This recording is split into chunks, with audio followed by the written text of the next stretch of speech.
Há um tipo de cansaço que não vem do corpo, mas da alma que vive em conflito com a própria grandeza.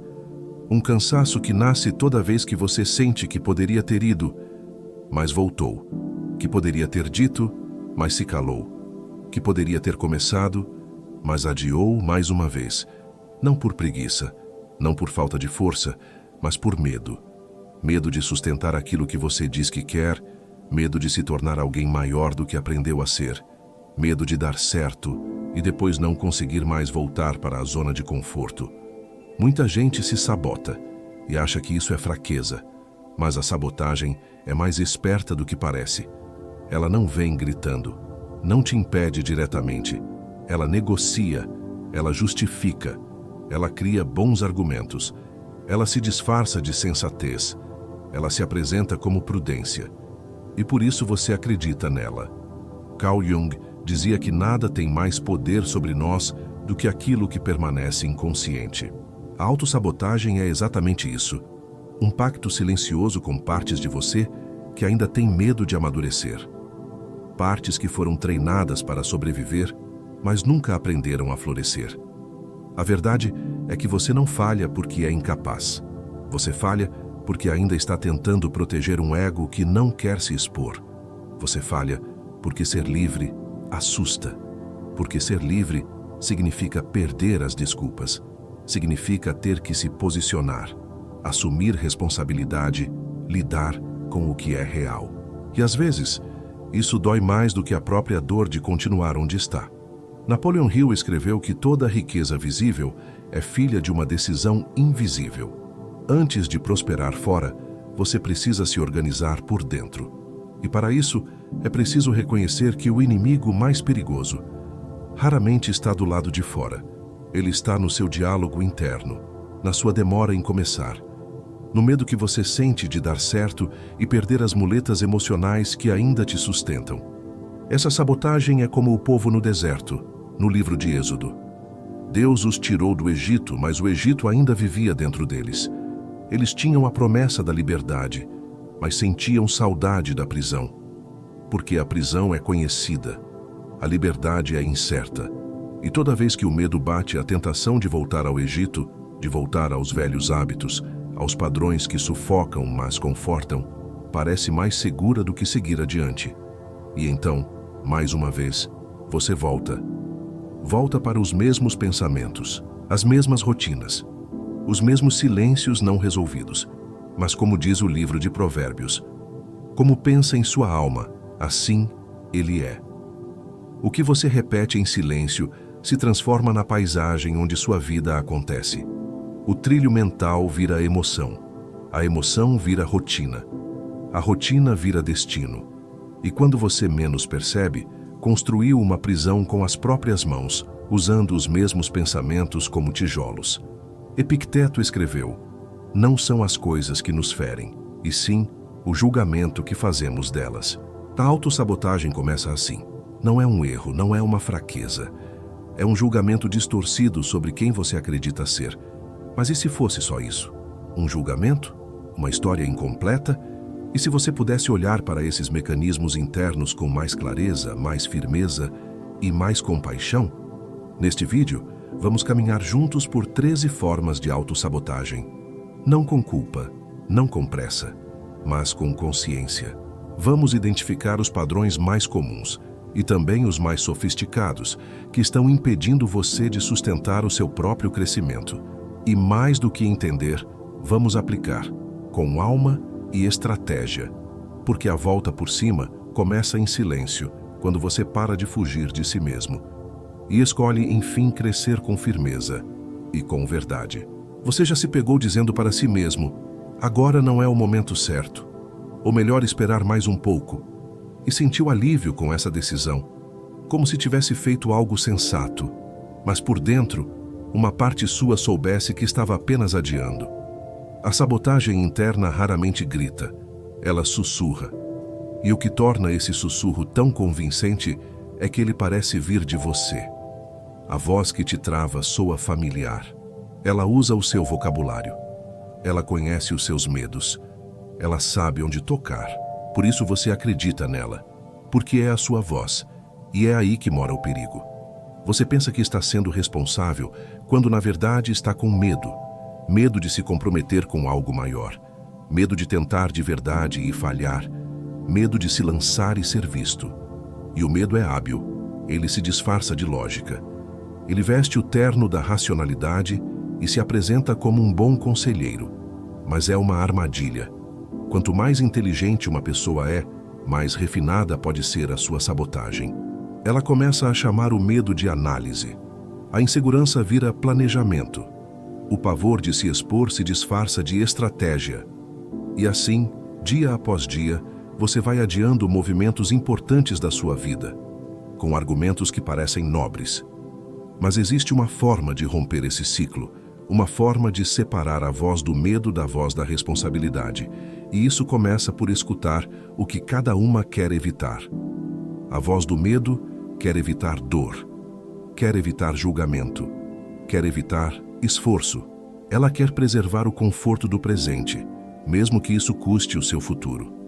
Já a voz da responsabilidade, ela é mais silenciosa, mas firme. Ela não te conforta, ela te convoca. Ela não te protege do desconforto, ela te prepara para atravessá-lo. A prática é simples, mas exige coragem. Antes de tomar uma decisão que parece lógica, pergunte-se: estou evitando dor ou assumindo direção? Essa pergunta sozinha já começa a desmontar o auto-engano. Imagine um palácio. No centro dele está o rei, você. E ao lado, um conselheiro muito sábio, eloquente, respeitado. Mas esse conselheiro, no fundo, teme que você cresça demais. Porque se você crescer, talvez ele perca o controle. Esse conselheiro é a sua sabotagem interna. Ela parece cuidar de você. Mas, na verdade, ela quer manter o rei pequeno. E você precisa começar a governar o seu próprio reino. Com lucidez, com firmeza, com presença. Porque o seu destino não será construído pela voz mais confortável, mas pela mais verdadeira. Você olha para a sua lista de tarefas. Ela está lá, esperando. Como sempre esteve. Mas o corpo hesita. O coração se fecha. A mente começa a procurar outras coisas para fazer. E então vem a frase automática: estou sem tempo. Mas no fundo você sabe. Não é sobre tempo. Nunca foi.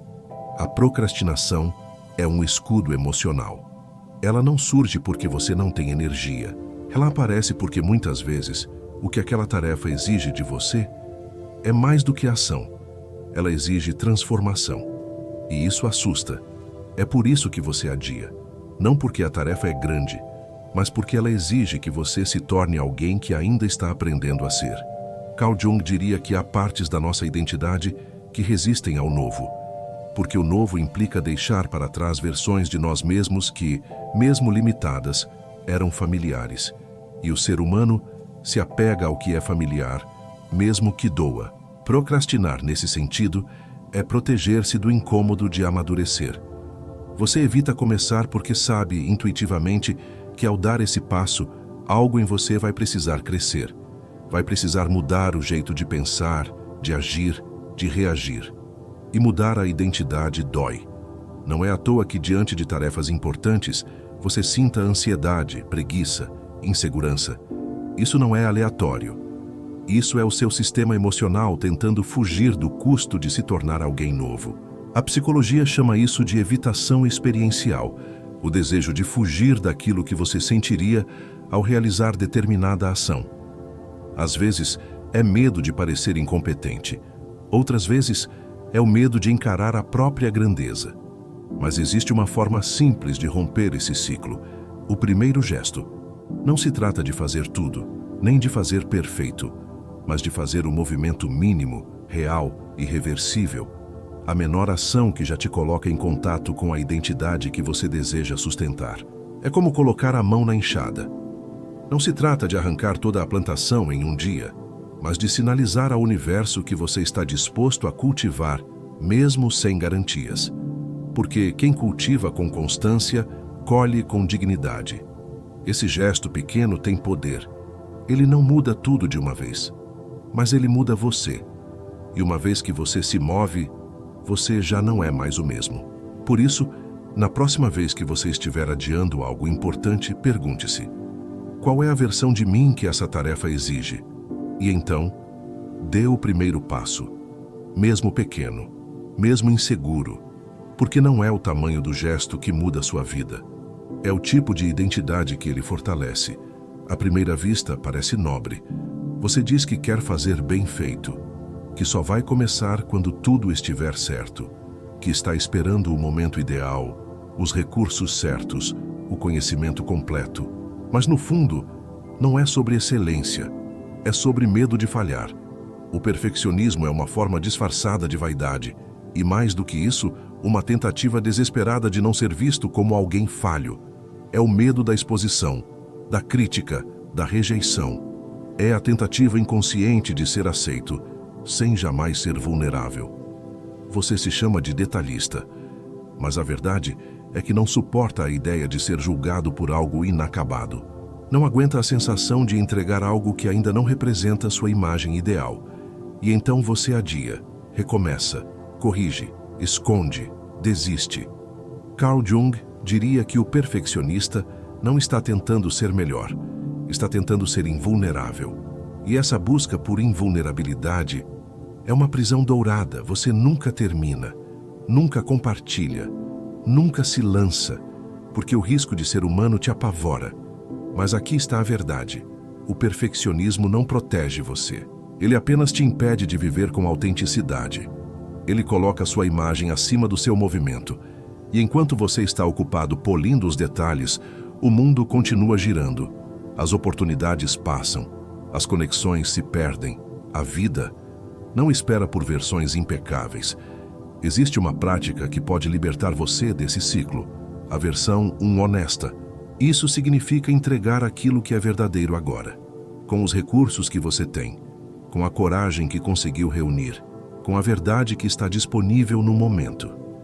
Não é sobre entregar o melhor, é sobre começar com o real, porque o real é vivo e o perfeito é apenas um conceito. Imagine alguém que passa anos polindo uma armadura e nunca entra na guerra. Ela brilha, sim. Mas de que serve o brilho se a espada nunca sai da bainha? Você não foi feito para ser admirado à distância. Foi feito para se mover, se lançar, aprender no processo. O que transforma não é a obra final, é o caminho percorrido com verdade.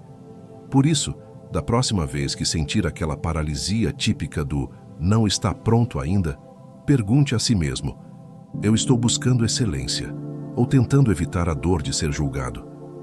A resposta pode doer, mas ela liberta. E a libertação sempre vale mais do que a perfeição. A ansiedade, muitas vezes, não grita. Ela se disfarça de vigilância, de planejamento, de cuidado. Mas na raiz o que ela revela é uma desconfiança profunda, não do mundo, mas de si mesmo. Você já percebeu como a mente ansiosa tenta prever tudo? Criar cenários, ensaiar falas, imaginar cada possível desvio. Ela quer estar pronta para tudo, o tempo todo. Mas por trás dessa urgência está um medo silencioso, o medo de não saber o que fazer quando as coisas derem errado. E então, em vez de confiar na própria força para lidar com o imprevisto, você tenta eliminar o imprevisto. O cérebro ansioso vive em estado de ameaça. Ele ativa constantemente os circuitos de vigilância. Ele procura perigo, mesmo quando está tudo calmo. Porque calma, para ele, é um aviso de que algo pode acontecer a qualquer momento. Mas aqui está a chave. O problema não é a falta de informação sobre o futuro, é a falta de confiança no seu caráter para enfrentá-lo. Você não precisa prever tudo. Precisa acreditar que, aconteça o que acontecer, você será capaz de responder com presença e firmeza. Ansiedade é muitas vezes a tentativa de compensar a ausência de estrutura interior com controle externo. Mas esse controle é frágil. Ele quebra, ele cansa, ele falha. E quando falha, você desmorona. Há uma prática que pode começar a mudar isso. Uma prática simples, mas poderosa. O plano de resposta. Em vez de ruminar 1000 possibilidades, escolha uma. E defina: se acontecer X, eu farei Y. Essa decisão interrompe o ciclo da dúvida. Ela transforma a ansiedade em preparo silencioso. Você não está mais tentando controlar o que não pode. Está escolhendo como responder ao que vier. Imagine um vigia que nunca dorme. Ele não enxerga o que é real. Ele vê sombras e reage como se fossem inimigos. Mas quando o vigia confia na própria força, ele descansa. Ele observa. Ele espera. Você não precisa estar alerta o tempo inteiro. Precisa confiar que, quando algo vier, você saberá como se manter em pé. Carl Jung dizia que aquilo que não enfrentamos em nosso interior acaba surgindo como destino. E enfrentar, nesse caso, não é guerrear contra a ansiedade. É desenvolver dentro de si um lugar de segurança. Porque quando você começa a confiar no seu próprio caráter, o futuro deixa de ser um campo de batalha e passa a ser apenas o próximo passo. Muitas pessoas dizem que só querem paz, mas, na prática, fazem de tudo para evitar confronto, decisão, escolha definitiva. Chamam isso de maturidade, mas no fundo é medo.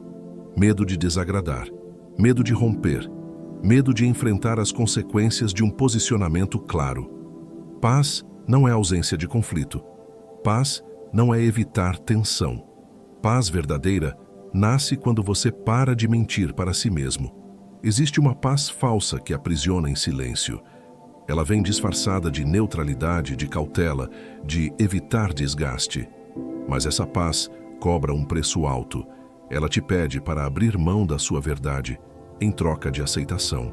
Você começa a ceder em pequenas coisas. Cede para manter o ambiente calmo. Cede para evitar críticas. Cede para não incomodar. E, sem perceber, vai se afastando de si. Carl Jung escreveu que a harmonia interior só é possível quando o indivíduo reconhece e integra suas sombras. Ou seja, a verdadeira paz exige que você enfrente as partes de si que você gostaria de evitar. E isso inclui o conflito. Muitas vezes é preciso dizer não para alcançar o sim mais profundo. É preciso desapontar expectativas para sustentar dignidade. É preciso cortar relações frágeis para preservar o vínculo com a própria consciência. E não é fácil, porque existe dor, existe perda, existe ruído. Mas, depois desse ruído, vem algo mais precioso: integridade. Você já parou para perguntar: o que estou sacrificando para manter essa aparência de paz? Você já refletiu: o quanto estou me calando para não desagradar, mesmo sabendo que isso me adoece por dentro? A resposta, por mais dura que seja, aponta para um caminho. Existe um exercício silencioso mais revelador: o checklist da integridade. Nele você olha para sua vida, suas relações, seus hábitos, suas promessas e pergunta com coragem: o que estou mantendo por medo e não por amor? Porque aquilo que é sustentado só pelo medo já está rachado por dentro. Na Bíblia, o profeta Elias sobe ao Monte Carmelo e propõe uma decisão. Até quando vocês vão ficar em cima do muro? Aquela escolha rasgou a ambiguidade no meio. E só depois da decisão veio o verdadeiro alívio. Decisão traz paz. Mesmo quando ela dói. Mesmo quando ela abala o que era confortável. Paz não é viver sem conflito. É viver em coerência. E coerência exige coragem. Você já percebeu como, em certos dias, tudo parece possível, e em outros, levantar da cama já parece demais? Há dias em que você faz planos, sonha alto, se compromete, mas no dia seguinte, aquele entusiasmo sumiu e você começa a se perguntar: cadê aquela motivação que eu senti ontem? A verdade é que a motivação não é confiável, porque ela é filha do humor, e o humor muda. Se você vive esperando sentir vontade para agir, vai viver parado. Carl Jung dizia que você não se torna iluminado apenas imaginando figuras de luz, mas sim tornando consciente a escuridão. E essa escuridão inclui o cansaço, a dúvida, a apatia. Você não precisa esperar a luz chegar para começar a andar. Precisa começar a andar, mesmo sem luz. Muita gente espera a emoção certa para fazer o que precisa ser feito. Mas isso é como esperar o clima ideal para plantar. Enquanto espera, a estação passa. E o campo segue vazio.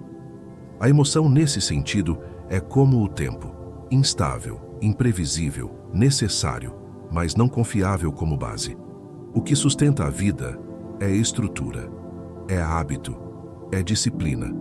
Motivação é consequência, não é ponto de partida. Você se sente motivado depois que começa. O movimento vem antes da energia.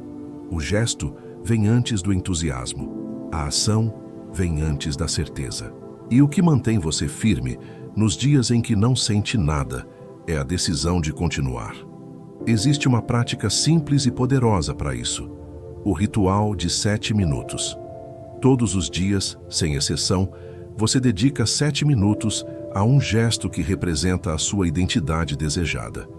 Pode ser escrever, pode ser meditar, pode ser estudar. Não importa o tamanho, importa o simbolismo. Esse ritual é como o maná diário do povo no deserto. Não dava para guardar. Tinha que ser colhido todo dia. Assim também é a coragem. Assim também é a disciplina. Você não estoca motivação. Você cultiva, dia após dia, com pequenas ações que reafirmam quem você escolheu ser. Nos dias bons, esses 7 minutos se transformam em horas. Nos dias ruins, são apenas 7 minutos. Mas mesmo assim, você mantém a chama acesa. E manter a chama acesa, mesmo quando o vento sopra forte, é uma das maiores provas de maturidade que você pode dar a si mesmo. Porque motivação é vento, mas disciplina é raiz. Você abre uma rede social. Alguém compartilha uma conquista, outra pessoa mostra uma viagem. Mais adiante, alguém exibe o corpo ideal, a família perfeita, a vida organizada. E mesmo sem querer, você começa a se medir, começa a se diminuir, começa a se calar. A comparação é sutil, começa com curiosidade e termina com vergonha. Você pensa que está apenas se informando, mas na verdade está se esvaziando. Está deixando de ver a própria estrada porque os olhos estão fixos nos caminhos dos outros. Carl Jung dizia que nada é mais perigoso para a alma do que viver à sombra do inconsciente coletivo. E viver comparando-se o tempo todo é isso: perder-se na sombra do que não é você. O problema não está em admirar o outro, está em transformar essa admiração em padrão de validação. Você não quer o que o outro tem. Você quer o alívio que imagina que aquilo traria. Você quer a sensação de ser suficiente, de ser visto, de estar seguro. Mas isso não vem de fora. Isso é uma construção interna. A comparação desfigura sua identidade. Ela te veste com armaduras que não foram feitas para você. Na Bíblia, há uma cena simbólica. Saul tenta dar sua armadura ao jovem Davi antes do combate com Golias, mas Davi recusa. Ele entende que não pode lutar com o peso de uma identidade emprestada. E você também não pode. Você não foi feito para andar com o passo do outro. Você tem seu próprio ritmo, seu próprio tempo, sua própria história. A comparação te convence de que está atrasado. Mas atrasado em relação a quê? Ao roteiro alheio? À pressa coletiva? Às exigências invisíveis que ninguém de fato cumpre? A verdadeira métrica não é o aplauso externo, é a consistência interna. É saber que hoje você foi um pouco mais fiel à sua verdade do que ontem. Existe um gesto silencioso e curador. Toda vez que perceber que está se comparando, respire fundo e pergunte a si mesmo: o que em mim está pedindo reconhecimento agora? Porque a comparação só encontra espaço onde há carência. E a carência só grita quando você se esquece de quem é. Você não está atrasado, você está vivo. E viver, nesse mundo caótico e barulhento, já é uma forma de coragem. Nem sempre você compra porque precisa. Às vezes, compra porque está triste. Outras vezes, porque se sente só. Há dias em que o consumo parece uma espécie de alívio imediato. Você aperta um botão e, por alguns segundos, tudo parece sob controle. Mas depois, vem o vazio. A autossabotagem financeira raramente é sobre dinheiro. É sobre tentar controlar uma emoção com algo que não resolve a raiz. É sobre transformar o consumo em anestesia. Carl Jung ensinou que aquilo que não é consciente se repete como destino. E se você não percebe o padrão emocional que te impulsiona a gastar, continuará vivendo em ciclos de escassez, culpa e frustração. Você compra e se arrepende. Promete que não vai mais repetir. Mas dias depois, o mesmo vazio aparece e o mesmo gesto automático acontece. A neurociência explica isso com clareza. O sistema de dopamina se ativa com a antecipação da recompensa. O prazer não está no objeto em si, está na promessa de alívio que ele carrega. E o problema é que esse alívio é passageiro. Depois vem a ressaca, o extrato, a culpa, a sensação de fracasso e, mais perigoso ainda, a vergonha silenciosa de não conseguir se controlar. Mas você pode quebrar esse ciclo, com gentileza, com consciência e com prática. Uma delas é simples, mas poderosa. Pausa de 24 horas antes de qualquer compra não essencial. Durante esse tempo, você não apenas espera, você observa, você escreve, você nomeia a emoção que está por trás daquele impulso. Você pergunta a si mesmo: o que estou tentando acalmar com essa compra? Essa pergunta já começa a dissolver o feitiço, porque ela te devolve o protagonismo. Na Bíblia, há uma imagem profunda. Esaú, com fome, vende sua primogenitura por um prato de lentilhas. Ele troca algo eterno por um alívio rápido. E toda vez que você gasta para silenciar emoções, está fazendo o mesmo. Está trocando o seu futuro por uma trégua breve. Mas você pode fazer diferente. Pode aprender a acolher suas emoções sem depender de estímulos externos. Pode construir uma nova relação com o dinheiro. Uma relação onde ele não seja muleta emocional, mas instrumento de propósito.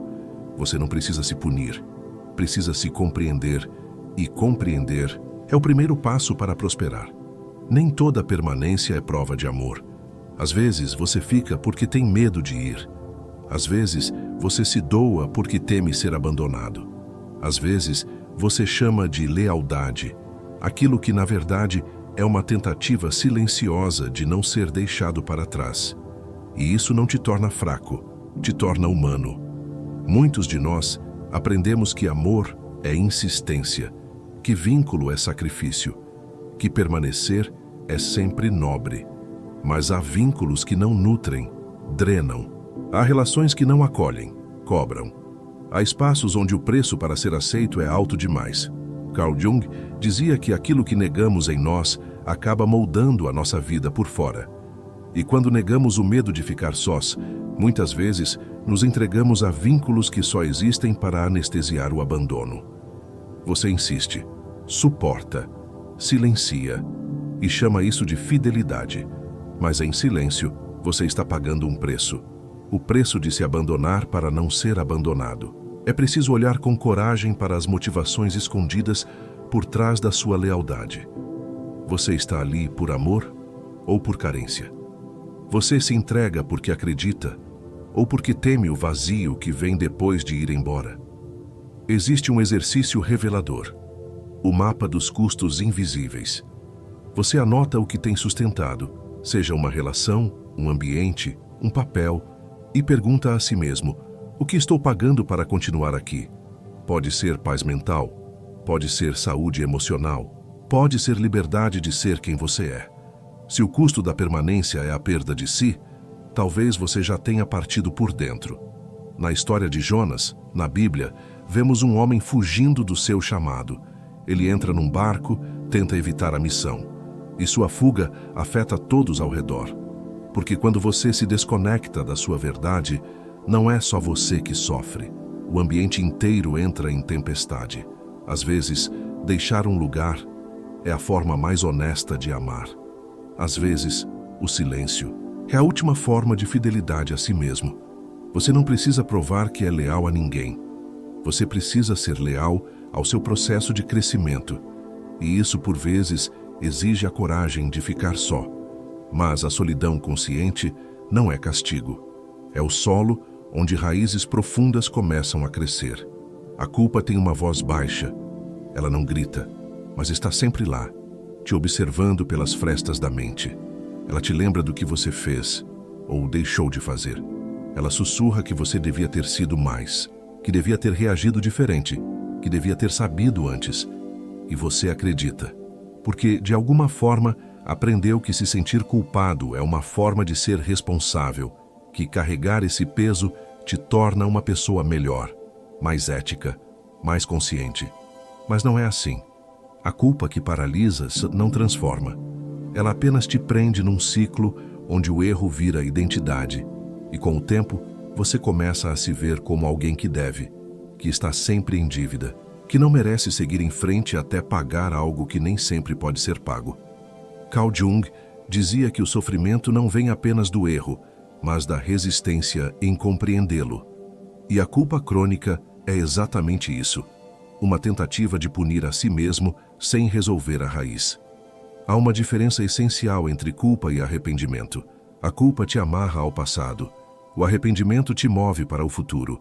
A culpa te faz olhar para o erro como um espelho de quem você é. O arrependimento olha para o erro como um ponto de aprendizado. Duro, sim, mas fértil. Na tradição bíblica, a palavra metanoia significa mudança de mente. Não é carregar a dor para sempre. É transformar a dor em clareza. A culpa que você carrega pode parecer nobre, mas muitas vezes é apenas uma forma sutil de manter o foco em si mesmo.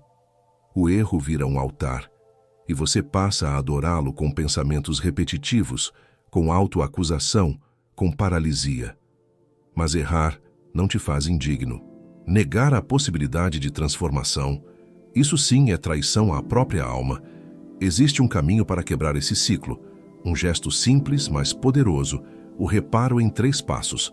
Primeiro, assumir, com verdade, sem desculpas. Depois, reparar, fazer o que for possível. Um pedido de perdão, uma ação simbólica, uma restituição, por menor que seja. Por fim, reorientar, ou seja, viver de forma diferente a partir do que foi aprendido. Esse processo não apaga o erro, mas o coloca no lugar certo, como parte da história, não como sua definição. Pedro, o discípulo, negou Jesus 3 vezes, mas ele não virou rocha por nunca ter falhado. Ele virou rocha porque teve coragem de voltar. Você não precisa se curvar diante da culpa para sempre. Você precisa levantar com verdade e seguir com mais consciência, mais humildade, mais presença, porque a alma cresce quando aceita que já errou, mas escolhe não repetir.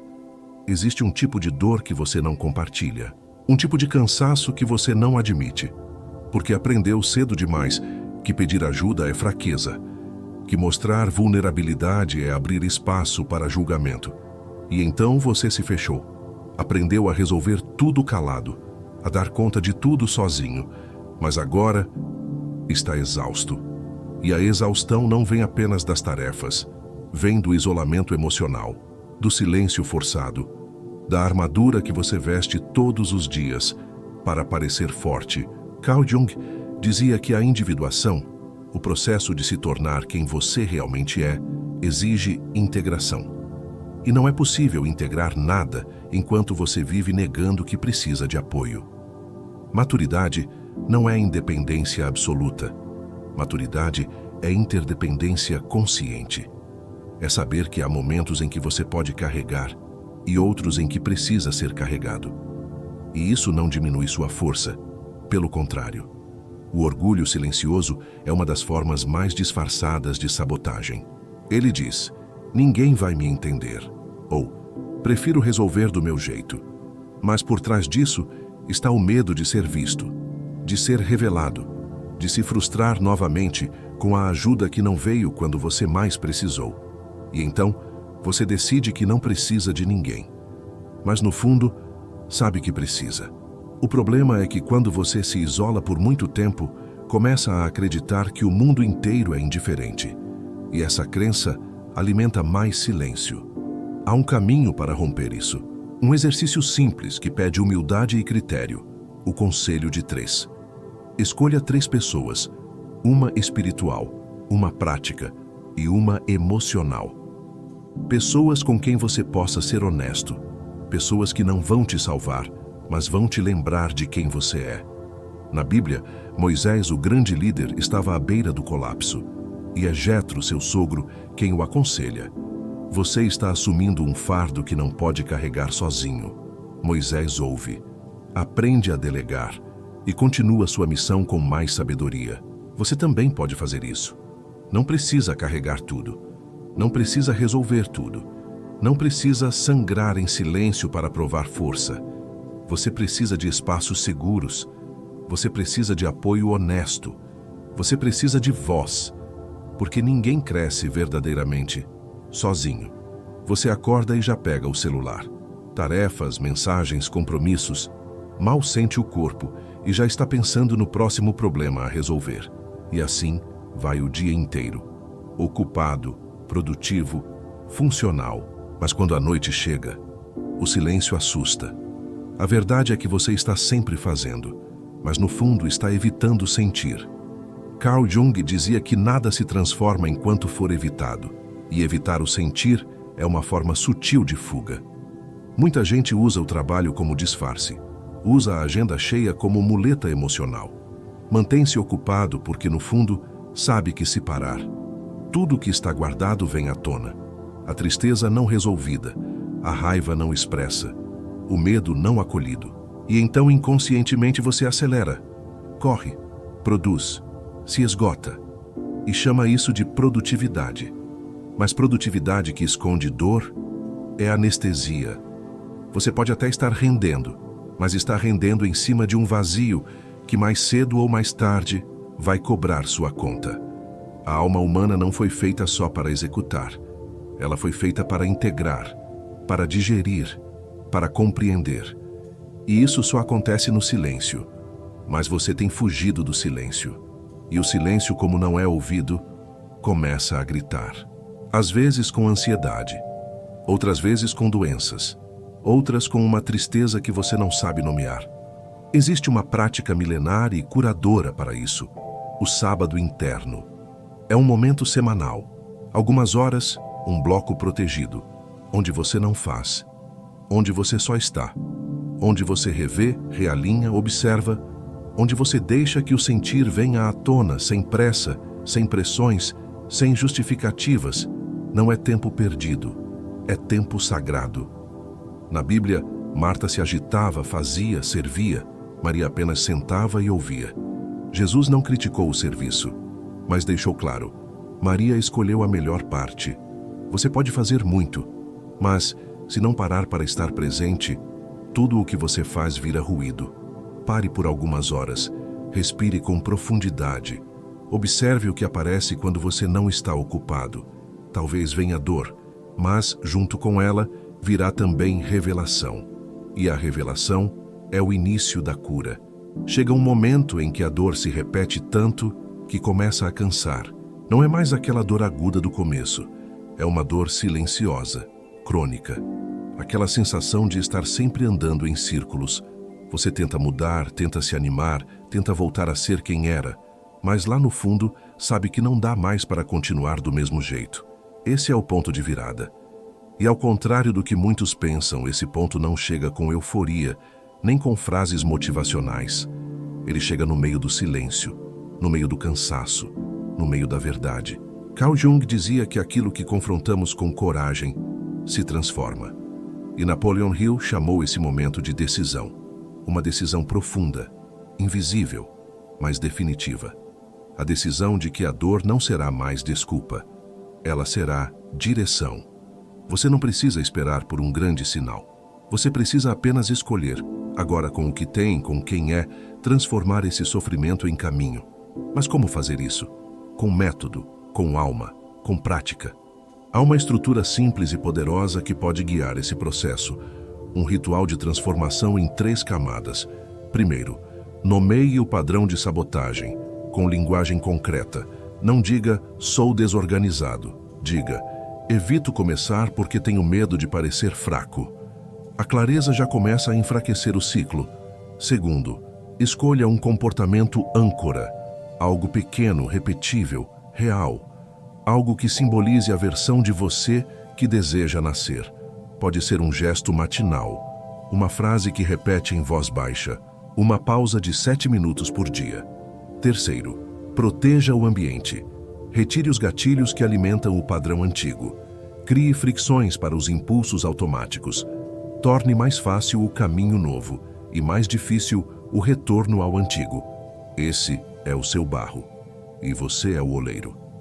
Na Bíblia, Deus é descrito como um oleiro que molda com as mãos, e moldar exige pressão, mas a pressão não é punição, é processo. Você não está sendo esmagado, está sendo moldado. E a decisão de hoje, mesmo pequena, mesmo tímida, pode ser o ponto de virada de uma história inteira. Não espere sentir, não espere melhorar, não espere mais um sinal. Faça hoje o que simboliza o respeito silencioso que você escolheu por si. Porque toda transmutação começa assim, com uma decisão feita no escuro, mas sustentada com luz. Chegar até aqui já foi um ato de coragem. Você atravessou 13 camadas da própria mente, 13 espelhos, 13 convites à verdade. E talvez agora esteja em silêncio, sentindo. E o que você sente não precisa ser clareza ainda. Pode ser confusão, pode ser dor, pode ser alívio. Mas o essencial é que você viu que muitas das suas sabotagens não eram fraquezas. Eram sistemas de proteção emocional que um dia fizeram sentido, que um dia te salvaram, que por um tempo te deram chão. Mas agora te prendem.